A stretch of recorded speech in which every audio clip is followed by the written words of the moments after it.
Hello friends, GK गुरुजी अड्डा के YouTube platform पे मैं शैलेश आप सभी का हार्दिक स्वागत करता हूं। प्यारे साथियों, जैसे कि आप सभी को पता होगा, आप सभी का एग्ज़ाम जुलाई में होगा। प्यारे साथियों, चैनल पर नए हैं तो सब्सक्राइब करिएगा, वीडियो को लाइक और शेयर करिएगा। चलिए चलते हैं अपने पहले क्वेश्चन पर। आज हम लोग सोशल स्टडीज़ या सोशल साइंस हम लोग इसको सॉल्व करेंगे। ये है 2018 का क्वेश्चन पेपर, ठीक है, मैं ये भी बता दे रहा हूँ। चलिए चलते हैं अपने पहले क्वेश्चन पर और पहले क्वेश्चन का राइट जवाब देखते हैं क्या होगा। पहला क्वेश्चन 31 कह रहा है, वात दिग्दर्शी का प्रयोग क्या मापने के लिए किया जाता है। इसको इंग्लिश में कहते हैं विंड वैन। तो आपको जवाब देना है क्या मापने के लिए इसका प्रयोग किया जाता है।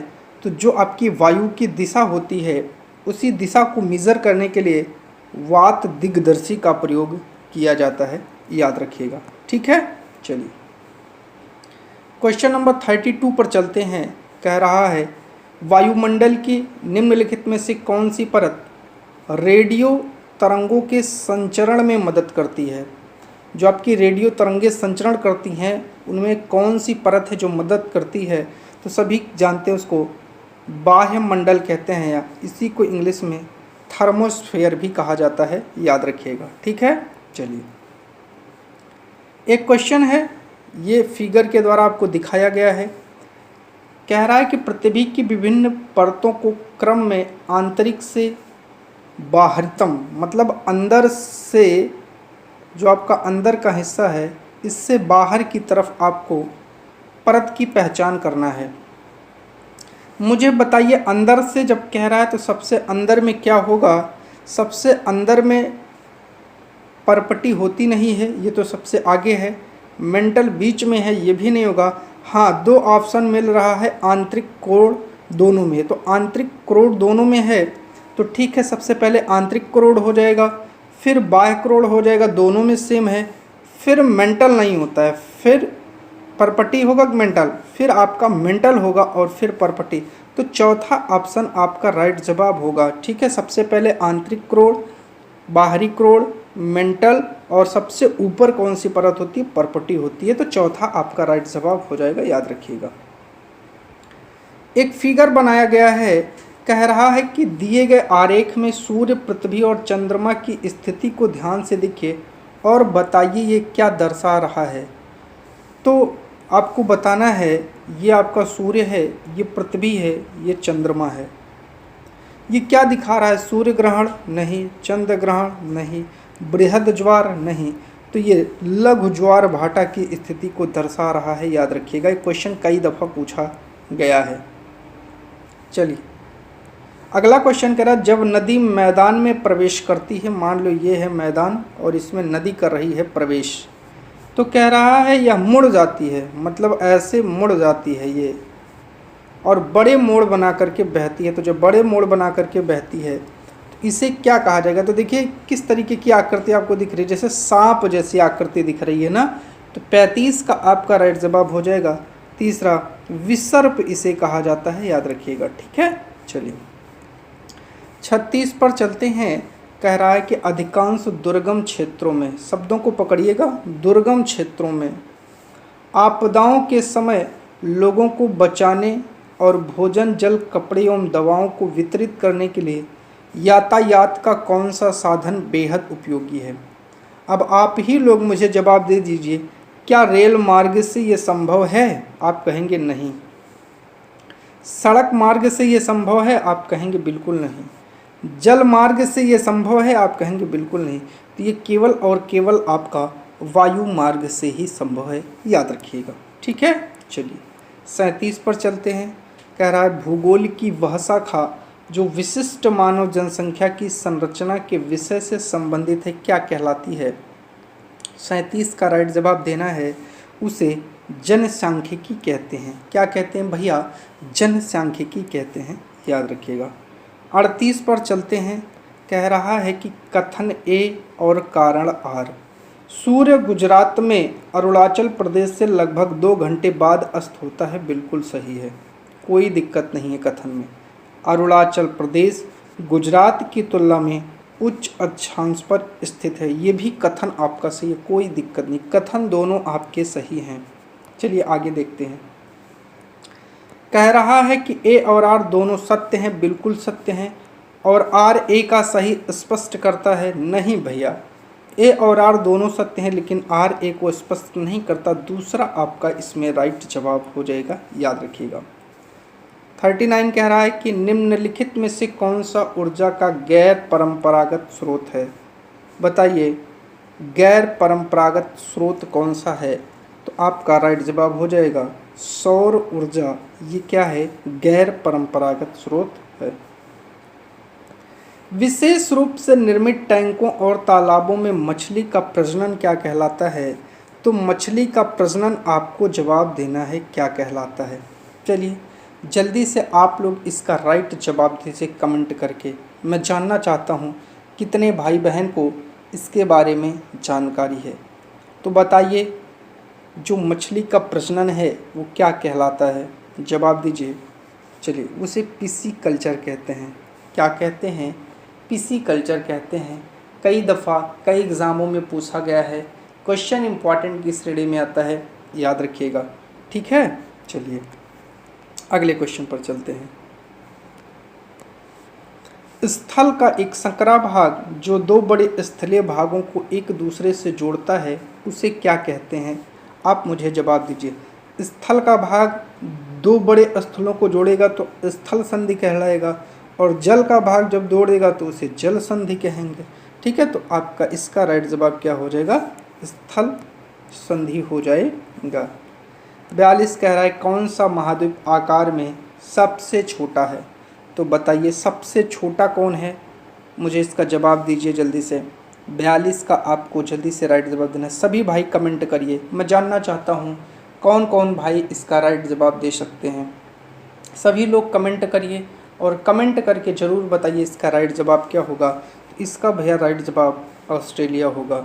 और अगर आपसे पूछ ले यही सबसे बड़ा क्या है, तो सबसे बड़ा आपका एशिया है, याद रखिएगा। सबसे बड़ा और सबसे छोटा दोनों इम्पॉर्टेंट है, कौन सा है, तो एशिया है, याद रखिएगा, ठीक है। चलिए कह रहा है कि उच्च प्राथमिक स्तर पर सामाजिक विज्ञान में सम्मिलित है। देखिए आप ही जानिए, मनोविज्ञान हमारे यहाँ का पार्ट नहीं है, समाज शास्त्र भी हम नहीं पढ़ते हैं, तो समाज शास्त्र जहाँ है गलत हो जाएगा। तो अर्थशास्त्र हम पढ़ते हैं, तो इतिहास, भूगोल, राजनीति विज्ञान और अर्थशास्त्र ही हमारा राइट जवाब होगा।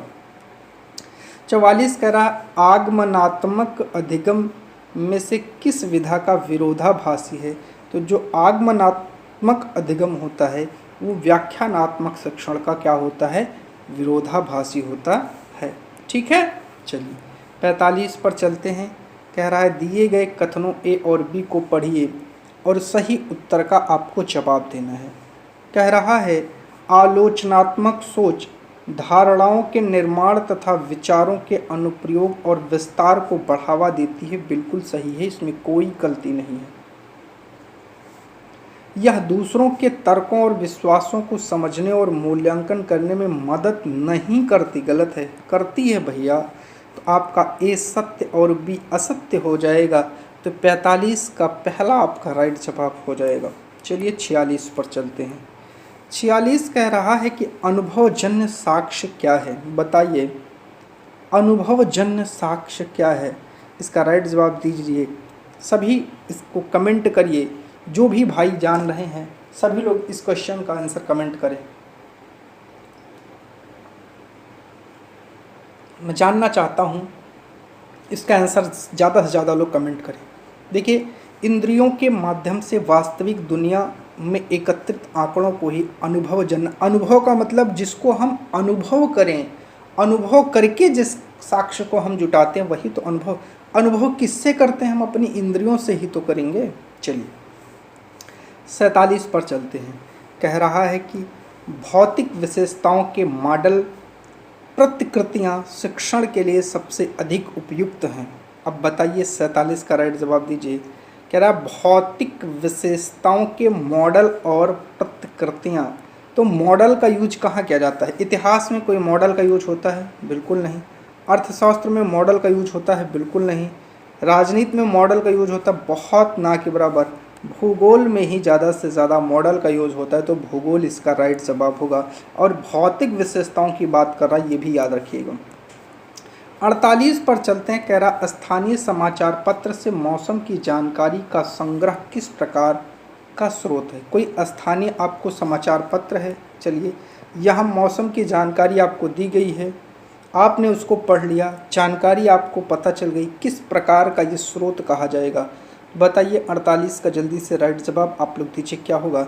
इसे द्वितीयक साक्ष्य कहा जाएगा। क्यों कहा जाएगा? क्योंकि आपने इसको न्यूज़पेपर से ग्रहण किया और न्यूज़पेपर किसी दूसरे व्यक्ति ने आपको दिया है। अगर आप स्वयं अपने आप से इस जानकारी को रखते तो प्राथमिक, अगर आप दूसरे स्रोत से ग्रहण कर रहे हैं तो आप द्वितीयक हैं, तो आप द्वितीयक में आएंगे, याद रखिएगा। 49 पर चलते हैं। कह रहा सीखने की अक्षमता वाले शिक्षार्थी किस प्रकार की कक्षा में अन्य छात्रों के साथ सीखते हैं। यहाँ सीखने की अक्षमता लिखा है, ठीक है, डिसएबिलिटी जिसको बोलते हैं अंग्रेजी में, वो शिक्षार्थी जो है कक्षा के अन्य छात्रों के साथ कैसे सीखेगा। आपको 49 का राइट जवाब देना है। देखिए आप उस बच्चे को अलग नहीं कर दोगे, हमारा एनसीएफ मना करता है। उससे कोई विशेष टेक्नोलॉजी भी आपको नहीं लगाना है कि उसको क्लास के बाहर करके विशेष टेक्नोलॉजी से पढ़ाना, नहीं। आप उसको समावेशी कक्षा देंगे। क्या देंगे? समावेशी कक्षा देंगे। समावेशी कक्षा ऐसी कक्षा होती है जहां हर वर्ग का बालक, हर मेंटलिटी का बालक एक ही छत के नीचे बैठ करके शिक्षा ग्रहण करता है। अब वो अक्षमता में पढ़ने में ज़्यादा तेज भी हो सकता है, पढ़ने में कमज़ोर भी हो सकता है। शारीरिक अक्षमता होती है, अक्षमताएं कई प्रकार की होती हैं, ठीक है। चलिए 50 नंबर का क्वेश्चन आपका कह रहा है कि यह सिद्धांत किसने दिया। सभी बच्चे विकास के समान अनुक्रम से गुजरते हैं लेकिन विभिन्न दरों से, इसलिए शिक्षक को पूरी तरह से कक्षा के लिए नहीं बल्कि व्यक्तिगत बच्चों और छोटे समूहों के लिए गतिविधियों की योजना बनानी चाहिए। बहुत बढ़िया कथन है, किस महानुभाव का कथन है। तो देखिए ऐसे कथन जब आ जाए और आपको आंसर मान लो नहीं पता है, एक चीज़ याद रखिएगा, सबसे ज़्यादा बच्चों पर प्रयोग किसने किया था? पियाजे ने किया था। तो बस आँख मूंद करके पियाजे पर आपको टिक लगा देना है और आपका आंसर क्या हो जाएगा? सही हो जाएगा। 51 पर चलते हैं। कक्षा में सहकारी शिक्षा को बढ़ावा देने के लिए एक शिक्षक को चाहिए कोऑपरेटिव लर्निंग। सहकारी शिक्षा, कोऑपरेटिंग लर्निंग को अगर आपको प्रमोट करना है तो आप एक टीचर के तौर पर क्या करेंगे? कमेंट करके बताइए, इसका राइट जवाब क्या होगा। छात्रों को बहस और चर्चाओं में लगाएं, ठीक है। अभी और आगे ऑप्शन देख लेते हैं, कोई और अच्छा ऑप्शन हो। उन्हें व्यक्तिगत परियोजना दे, नहीं। देखिए व्यक्तिगत परियोजना आपको किसी बच्चे को नहीं देना है। काम के लिए कक्षा को छोटे छोटे समूहों में विभाजित करना है, ये भी आपको नहीं करना है। परियोजना को करने के लिए उन्हें विभिन्न स्रोत प्रदान करें, नहीं, ये भी आपका गलत है। छात्रों को बहस और चर्चाओं में लगाना सर्वाधिक उपयुक्त आंसर है, तो 51 का पहला आपका राइट जवाब हो जाएगा। 52 पर चलते हैं। कह रहा है कि एक आत्मनिर्देशित, जिसे सेल्फ डिसिप्लिन, आत्म अनुशासित, सेल्फ डिसिप्लिन, आत्म अनुशासित, सेल्फ गाइडेड, आत्मनिर्देशित सोच जो एक उचित तरीके से गुणवत्ता के उच्चतम स्तर पर तर्क करने का प्रयास करती है, उसे क्या कहेंगे? बताइए। 52 का राइट जवाब दीजिए, आप लोग क्या कहेंगे? उसे क्रिटिकल थिंकिंग कहा जाता है भैया, आलोचनात्मक सोच। फिर से, एक आत्मनिर्देशित, आत्म अनुशासित सोच जो एक उचित तरीके से गुणवत्ता के उच्चतम स्तर पर तर्क करने का प्रयास करती है, उसे आलोचनात्मक सोच या क्रिटिकल थिंकिंग कहा जाता है, याद रखिएगा। 53 पर चलते हैं।